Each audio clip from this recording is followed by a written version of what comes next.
Iran ने अपने हमले से कितनी तबाही मचाई है, ये सवाल उठ रहे हैं और इसलिए हमने चाहा कि हम आपको इसकी भी जानकारी दें। सबसे पहले आपको हम बताते हैं, ये देखिए तेल अवीव। ये तेल अवीव कौन सा शहर है? तेल अवीव इसराइल की दारुल हुकूमत है। तेल अवीव इसराइल का कैपिटल है, राजधानी है। तो तेल अवीव में किस तरह की ये वहां पर नुकसान हुआ है पिछले 12-13 दिनों में, जो भी जब से जंग की शुरुआत हो गई थी, जब इसराइल ने 13 जून को सबसे पहले ईरान पर हमला किया था और ईरान ने यह कहा था कि हमारे ऊपर हमला हुआ है, हमने हमले की शुरुआत नहीं की है, लेकिन इस हमले का हम करारा न सिर्फ जवाब देंगे, न सिर्फ यह कि हम जवाबी हमला करेंगे, बल्कि हम इसराइल को सबक भी सिखाएंगे, हम सजा भी देंगे। तो आइए सबसे पहले तेल अवीव में हुए नुकसान को समझते हैं कि कितनी ज्यादा तबाही, कितना ज्यादा नुकसान तेल अवीव में हुआ है। आप देखिए, अलग अलग तस्वीर इस वक्त हमने आपको दिखा रखी है, इकट्ठा कर रखी है, ताकि हम समझा सकें कि तेल अवीव में जो इसराइल की राजधानी है, दारुल हुकूमत है, वहां पर तबाही का क्या मंजर है। जब वहां पर ईरानी मिसाइल वहां गिरने लगे तो क्या हुआ। सबसे बड़ी बात आपको यह बता दें कि विज़मान इंस्टीट्यूट, जी हां, विज़मान इंस्टीट्यूट जो काफी मकबूल तरीन इंस्टीट्यूट है, 20 जून को 2025 को ईरानी मिसाइल हमले ने तेल अवीव के करीब विज़मान इंस्टीट्यूट ऑफ साइंस को शदीद नुकसान पहुंचाया। यानी सीधे तौर पर देखा जाए तो ईरान कहीं ना कहीं जो इसराइल का दिमाग है, जहां से इसराइल सोचता है, जहां से इसराइल को यह ताकत मिलती है टेक्नोलॉजी के मामले में या दूसरे मामले में, ईरान ने उस पर जबरदस्त नुकसान पहुंचाया। चूंकि विज़मान इंस्टीट्यूट एक आलमी शोहरत याफ्ता तहकीकी मरकज है ये, और 2 इमारतें बराह रास्त मुतासिर हुई। एक का जो है लेबोरेटरी, जो कि काफी एक्टिव लेबोरेटरी थी, और दूसरी जेर तामीर इमारत, जबकि दर्जनों दीगर इमारतों को, बिल्डिंग्स को नुकसान पहुंचा है। किसी की खिड़कियां टूटी, किसी के दीवार टूटे, किसी के दरवाजे टूटे, किसी की छत टूटी, और जो ढांचा है उस ढांचे को भी जबरदस्त नुकसान पहुंचा।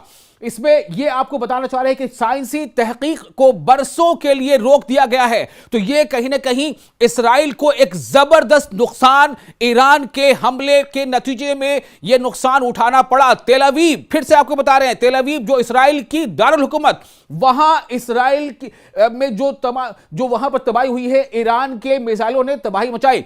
रिहायशी इलाकों में भी जबरदस्त नुकसान हुआ। ईरानी जो हमले हुए हैं, जिसमें मिसाइल हमले, पहले ईरान ने ड्रोन से भी हमला किया, फिर मिसाइल से हमला किया, बैलिस्टिक मिसाइल से, यहां तक कि सुपरसोनिक मिसाइल के हमले की भी रिपोर्ट सामने आई थी।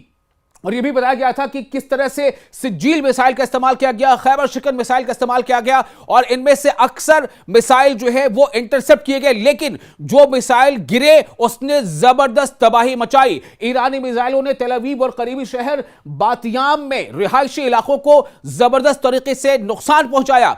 और बात यह भी सामने आ रही है कि बातियाम में एक जो ईरानी बैलिस्टिक मिसाइल से दर्जनों इमारतों को शदीद नुकसान पहुंचा।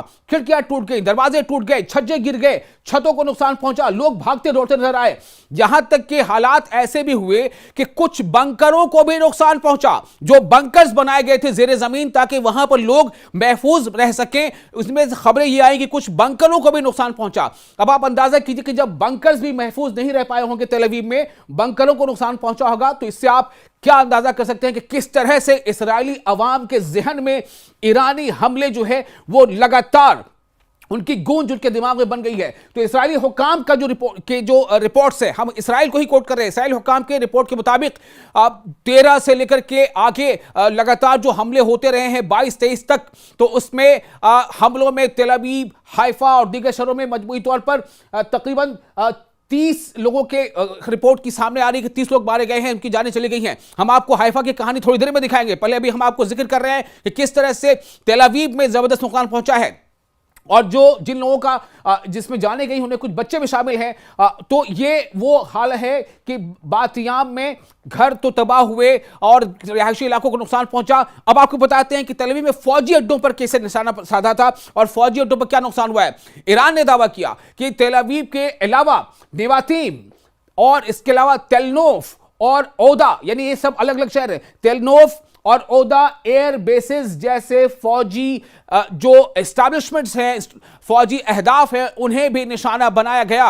ये ईरानी हमले में ये निशाना बनाया गया, लेकिन इसराइली फौजी अब जो बहुत तरह के वहां पर, चूंकि मैंने पहले भी आपको बता चुका हूं कि वहां से एक तरह की पाबंदी आई थी कि आप बहुत ज्यादा जो है वो फिल्में नहीं बना सकते, वीडियोग्राफी नहीं कर सकते। इसके नतीजे में बहुत सारी तफसीलें जो है विजुअली जो तस्वीर वो नहीं आ पाई है, लेकिन बहुत जो जानकारी मिली है वो आपको हम बता रहे हैं कि किस तरह से इसने लगातार वहां पर नुकसान पहुंचाया है तेल अवीव को। अब आप अंदाजा करें कि किसी भी मुल्क का जो दारुल हुकूमत, जो राजधानी होती, वो बहुत ज्यादा महफूज होती है। वहां डिफेंस के, वहां पर हिफाजत के बहुत ज्यादा इंतजामात होते हैं, लेकिन तेल अवीव के आसमानों पर इस तरह से जब मिसाइल, ईरान के मिसाइल दमक रहे थे, चमक रहे थे, और वहां पर धमाके हो रहे थे, इंटरसेप्ट भी हो रहे थे, लेकिन जो मिसाइल इंटरसेप्ट नहीं हो पा रहे थे उसने जबरदस्त तबाही मचाई। इसी से यह सवाल उठा कि आखिर इस्राएली आयरन डोम का क्या हुआ, जिस आयरन डोम का इतना ज्यादा हवा था, जिस आयरन डोम की इतनी ज्यादा शोहरत थी कि आयरन डोम ने जो है बहुत महफूज बना रखा है इस्राएल को, उसमें जबरदस्त नुकसान पहुंचा है। तेल अवीव में, हेजलिया में, तेल अवीव के हेजलिया में जो मोसाद का हेडक्वार्टर था उस पर भी बमबारी की गई। इसकी भी रिपोर्ट हम आपको पहले बता चुके हैं। और खबर तो यह भी आई कि मोसाद के सरबराह डेविड बार्निया बंकर में मौजूद थे और अभी तक उसका ठिकाना मालूम नहीं हो पा रहा है। तो अपने आप में यह काफी बड़ा एक सवाल बन गया है। बताया यह जा रहा है कि 17 तारीख को जो जख्मी होने के बाद 20 जून को उनकी शायद मौत हो गई। मैं शायद के लफ्ज इसलिए इस्तेमाल कर रहा हूं कि चूंकि इसराइल ने इसकी अभी तक कोई जानकारी साझा नहीं की है कि जो मोसाद के चीफ थे उसका हुआ क्या। जी हां, मोसाद के सरबराह डेविड बार्निया, लेकिन ईरान का यह दावा है कि डेविड बार्निया की मौत हो गई है। हम ईरान की दावे की बात यहां कर रहे हैं, हम ये नहीं बता रहे हैं कि चूंकि इसराइल ने इस खबर की तस्दीक नहीं की है, लेकिन ईरान ने इसका दावा किया है कि आखिर वो गए तो गए कहां, चूंकि बंकर में मौजूद थे जब तेल अवीव पर ये हमले हुए थे और उसके बाद से वो नजर नहीं आए। अब आपको बताते हैं कि तेल अवीव में जो इकोनॉमी, यानी कि कहते हैं ना अर्थव्यवस्था, माशी नुकसान क्या है वो जल्दी से आपको बता देता हूं। आपको बताएं कि कई रिपोर्ट्स में दावा किया गया है कि ईरानी हमलों से इसराइल को $500 अरब का इंफ्रास्ट्रक्चर नुकसान हुआ है, लेकिन यह मालूमात गैर मुसद्दका हैं और अभी इसकी बहुत जगह से इसकी तस्दीक होनी बाकी है। बल्कि ये रिपोर्ट जो मैं आपको बता रहा हूं, ये जो हमने रिसर्च किया उसके मुताबिक पता चला ये तो अभी 3 दिन 4 दिन पहले का मामला है, लेकिन अगर आखिर तक में देखेंगे तो जबरदस्त नुकसान पहुंचा है तेल अवीव में ईरानी हमलों से रिहायशी इमारतों को, साइंसी मराकज को, तहकीकी इदारों को और साथ ही साथ फौजी तनसीबात को भी नुकसान पहुंचा है। लेकिन इसकी अभी और तफसील आना बाकी है। जैसे जैसे इसकी तफसील और आएगी हम आपको आगे देंगे। लेकिन विज़मान इंस्टीट्यूट में जो नुकसान हुआ है वो बहुत बड़ा नुकसान है और यह तहकीकी इदारे को इतना जबरदस्त नुकसान पहुंचाया है। साथ ही साथ जो फौजी तनसीब है उसे भी नुकसान पहुंचाया गया है। शहरी इलाकों में, रिहायशी इलाकों में नुकसान हुआ है। तो इसलिए यह नुकसान पहुंचाया है ईरान ने वो कर दिखाया है जो शायद इसराइल के लोगों ने भी नहीं सोचा था और दुनिया ने भी शायद नहीं सोचा था। अब आपको बताते हैं कि दूसरा एक और अहम शहर जो है वो है हाइफा। जी हां, हाइफा पोर्ट सिटी कहा जाता है, यानी बंदरगाह वाला शहर। अब आप जाहिर सी बात है कि जब वो पोर्ट सिटी है तो वहां पर ट्रेड होते हैं, बड़े बड़े जो जहाज वहां आते हैं, बहुत बड़े बड़े कंसाइनमेंट के साथ माल और असबाब वहां आते हैं, सामानों का लेना देना आना जाना होता है एक मुल्क से दूसरे मुल्क। तो पोर्ट सिटी को आप देखिए, पोर्ट सिटी का क्या मंजर है। ये हाइफा है, हाइफा इसराइल का हाइफा शहर। हाइफा जो पोर्ट सिटी है, बंदरगाह वाला शहर है, वहां की तबाही का मरकज कुछ हम आपको बताएंगे। कुछ आप तस्वीरों से खुद ही समझ सकते हैं कि हाइफा को इस तरह से खंडर नुमा किसने बना दिया। पूरा का पूरा हाइफा नहीं, लेकिन आधे से ज्यादा हाइफा की लगभग यही कहानी है। आपको बता दें कि हाइफा में नुकसान कैसे हुए हैं। हलाकतों की जहां तक बात है तो चूंकि अभी तमाम रिपोर्ट्स अभी जो है वो मुसद्दका नहीं है और बहुत तरह की रिपोर्ट्स को अभी इसराइल में वो शाया भी नहीं होने दिया जा रहा है, लेकिन उसके बावजूद जो नतीजे हैं उसमें कम से कम हाइफा में जो रिपोर्ट्स आ रही है उसके मुताबिक 10 से ज्यादा, कम से कम 10 से ज्यादा हलाकतें हुई हैं, जो कि अभी और आगे आनी बाकी है। लेकिन जख्मियों की तादाद बहुत ज्यादा है। साथ ही साथ कोई बता दें कि एक अहम तंसीब पर काम कर रहे थे ये तमाम लोग, उसमें जो ईरानी हमले मारे गए, हाइफा के मेयर योना याहाउ ने इस तंसीब को इलाके के लिए अहम करार दिया। इसके अलावा करीबी शहर तमरा में, हाइफा के करीबी शहर तमरा में 4 ख्वातीन एक ईरानी मिसाइल हमले में हलाक हुई हैं, यह भी रिपोर्ट आई। साथ ही साथ बता दें कि जख्मी भी बड़ी तादाद में हुए। 20 जून 2025 को एक हमले में कम से कम 44 अफराद जख्मी हुए थे। सिर्फ एक दिन की बात कर रहा हूं, 20 जून 2025 के हमले में कम से कम 44 अफराद जख्मी हुए थे। अब इससे अंदाजा कीजिए कि जब बार बार जो हमले हुए हैं तो इसमें कितने लोग जख्मी हुए होंगे और हलाकतों की भी तादाद अंदाजा खुद ही लगा सकते हैं। एक की हालत काफी तशवीश उसी दिन बताई गई थी। तो ये वो हालात हैं। साथ ही साथ आपको ये बताते चलें कि एक 16 साल लड़के को भी शर्पनेल से जख्म आए थे, यानी कि लड़के भी उसमें जख्मी आदमी, जाहिर बात है बम जब गिरता है या मिसाइल गिरती है वो ये नहीं देखता कि वो मर्द पर गिर रहा है या खातून पर गिर रहा है या कहां गिर रहा है।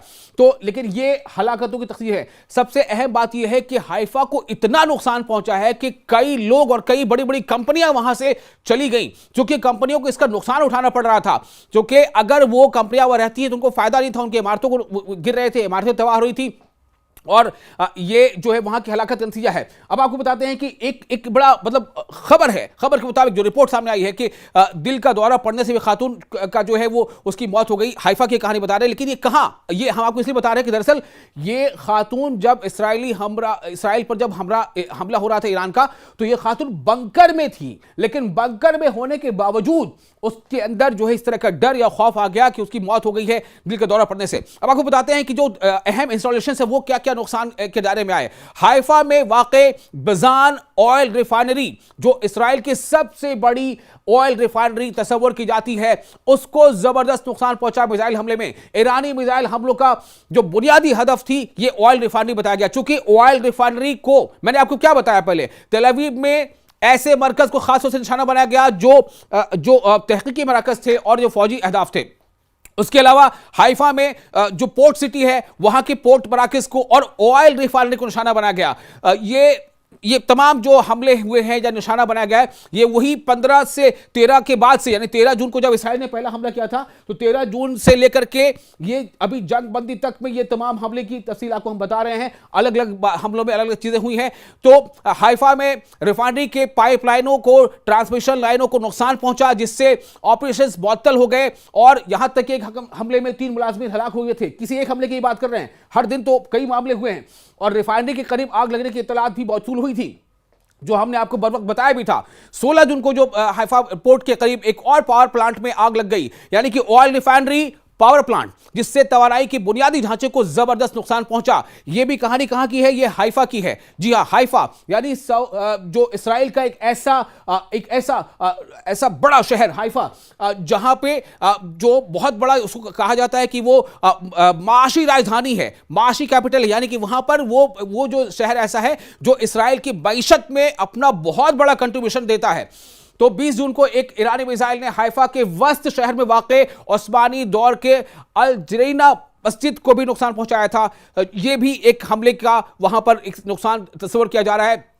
और इसके बाद आपको बता दें कि ये जो नुकसानात हुए हैं, साथ ही साथ चर्च ऑफ आवर लेडी और हाउस ऑफ ग्रेस, एक तारीखी चर्च और इससे मुंसलिक हाफ वे हाउस को भी 20 जून के हमले में ही नुकसान पहुंचा था। यानी कि अलग अलग हमले जो अलग अलग तारीख में हुए थे, उन तमाम हमलों में काफी नुकसान पहुंचा। रिहायशी इलाकों में भी नुकसान पहुंचे, इसलिए वहां पर अमवात भी बहुत हुई हैं। 22 जून को हाइफा के एक रिहायशी इलाके में एक अवामी चौक पर एक ईरानी मिसाइल गिरा और इसके नतीजे में वहां भगदड़ मच गई, अफरा तफरी मच गई, जिससे मुतअद्दिद इमारतों और गाड़ियों को नुकसान पहुंचा। इसमें उस वक्त जो 22 जून का हमला था उसमें बताया गया कि 3 अफराद जो है उन्हें गहरा जख्म आया है। अब आपको बताते हैं कि जो पोर्ट का जो पूरा इंफ्रास्ट्रक्चर है उसको किस तरह से ईरान ने निशाने पर लिया। पोर्ट इंफ्रास्ट्रक्चर, हाइफा जो एक बड़ी बंदरगाह है और बहरी अड्डे का घर है। जी हां, बहरी अड्डे का घर है। मैंने आपको बताया कि वहां पर तमाम दूसरे मुल्कों की वहां पर जो बड़े बड़े जहाज आते हैं, तो इसको मिसाइल हमलों से नुकसान पहुंचा है। एक मिसाइल पोर्ट की सहूलियात, जहां से फैसिलिटीज मिलती है, अमेनिटीज मिलती हैं, उस मरकज को सेंटर पर और ईंधन के फार्म के करीब गिरा, जिससे बैनुल अक़वामी शिपिंग कंपनी मैरसिक ने हाइफा बंदरगाह पर अपनी सरगर्मियां मुअत्तल कर दी। जैसे मैंने आपको पहले बताया था कि वहां पर कई कंपनियों ने अपने ऑपरेशन बंद कर दिए। ईरानी मिसाइलों ने हाइफा के फौजी अहदाफ को भी निशाना बनाया, जिनमें इसराइली बहरिया का मरकजी अड्डा शामिल है। लेकिन आपको बता दें कि इस्राएली फौजी सेंसरशिप की वजह से, यानी कि जो वहां पर जंग के दौरान ऐसे स्टेप्स, इक़दाम किए जाते हैं, तो उसकी वजह से इन हमलों की और ज्यादा तफसीलात हमें अभी नहीं मिल पाई। कोशिश हमारी रही कि जहां तक नुकसानात की रिपोर्ट हमें पास है वो आपको हम बता सके। माशी नुकसान किस कदर से हुआ है, 1000 रिफाइनरी और पावर प्लांट को नुकसान पहुंचने से हाइफा के माशी ढांचे यानी इकोनॉमिकल जो इंफ्रास्ट्रक्चर है उसको जबरदस्त धचका लगा है। मैरसिक की तरफ से शिपिंग ऑपरेशंस की मुअत्तली, उसे सस्पेंड किया जाना, उसे बंद कर देना, इससे बंदरगाह की सरगर्मियों में खलल पड़ा, जो हाइफा के मईशत के लिए अहम है। शहरी असरात क्या क्या हुए, शहर में किस तरह का ऐसे नुकसान हुआ, आप देखिए धमाके की तस्वीरें। ये जो है ईरानी हमले के बाद जो है वहां पर हालात बने हैं। रात में ईरानी मिसाइल गिर रहे हैं, उसके बाद शुरुआती हमलों में रात में ईरान मिसाइल दागा करता था, बाद में फिर दिन में मिसाइल दागी जाने लगी। हाइफा के रिहायशी इलाकों में वसी पैमाने पर नुकसान की इतलात मिली है, जिनमें घरों और अपार्टमेंट्स की तबाही शामिल है। तमरा जैसे करीबी फलस्तीनी कस्बों में भी मुनासिब पनाहगाहों की कमी की वजह से शहरी हलाकतों में काफी इजाफा तस्वर किया गया है। शहरियों को मुसलसल पनाहगाहों में रहने की हिदायत की गई कि अब लगातार सायरन बजते थे कि जो शहरी हैं वो कहां रहें, बंकर्स में रहें, ताकि वो महफूज रह सके। आखिर बंकर में कोई कब तक रहता है? कई बार वो बंकर्स से बाहर निकलते थे और उसमें हमले के जद में आ जाते थे। हाइफा में ईरानी मिसाइल हमलों से बजान ऑयल रिफाइनरी, पावर प्लांट और पोर्ट इंफ्रास्ट्रक्चर को नुमाया नुकसान पहुंचा, जबकि रिहायशी इलाकों, तारीखी मकामात जैसे मैंने बताया कि एक मस्जिद, साथ ही साथ चर्च ऑफ लेडी और मुमकिन तौर पर फौजी तंसीबात को भी जबरदस्त नुकसान पहुंचा है। कम से कम 7 हलाकतें तो शुरुआती हमलों की थी, बाद में और इसमें इजाफा होता चला गया। तो ये हालात हाइफा के। अब आपको हम बताते हैं कि इसके अलावा एक और जो कुछ इंफ्रास्ट्रक्चर्स हैं उसमें नुकसान कैसे पहुंचा है। हाइफा के माशी और समाजी ढांचे पर नुमाया असर पड़ा, लेकिन उसके अलावा आपको बता दें कुछ बहुत सारी ऐसी रिपोर्ट्स हैं जो गैर मुसद्दका है और उसकी अभी हम पूरी तरह से उसकी हम तस्दीक नहीं कर पाए, इसलिए अभी हम वो चीजें आपको नहीं बता रहे हैं। अब आपको बताते हैं एक और बीर शैबा एक शहर है। जी हाँ, बीर शैबा जो शहर है उसकी भी तस्वीर आपको दिखाएंगे। बीर शैबा, ये देखिए, ये बीर शैबा की तस्वीरें हैं। अब आप इससे अंदाजा कीजिए, ये वो हमला है बीर शैबा पर जो बताया जा रहा है कि ईरान के जरिए इसराइल पर किए गए आखिरी हमलों में से एक हमले की ये तस्वीर है, जब मिसाइल हमले ने ऊंची ऊंची फलकबोस इमारत को बिल्कुल परखच्चे उड़ा दिए। आप देखिए किस तरह का नुकसान बीर शैबा में हुआ है। बीर शैबा में ये जो ताजा हमला, यानी कि आखिरी हमलों में से एक हमला है बीर शैबा का, जिसमें सीधे तौर पर उस हमले में यह रिपोर्ट आई कि 6 से 7 लोगों की मौत हो गई है बीर शैबा में।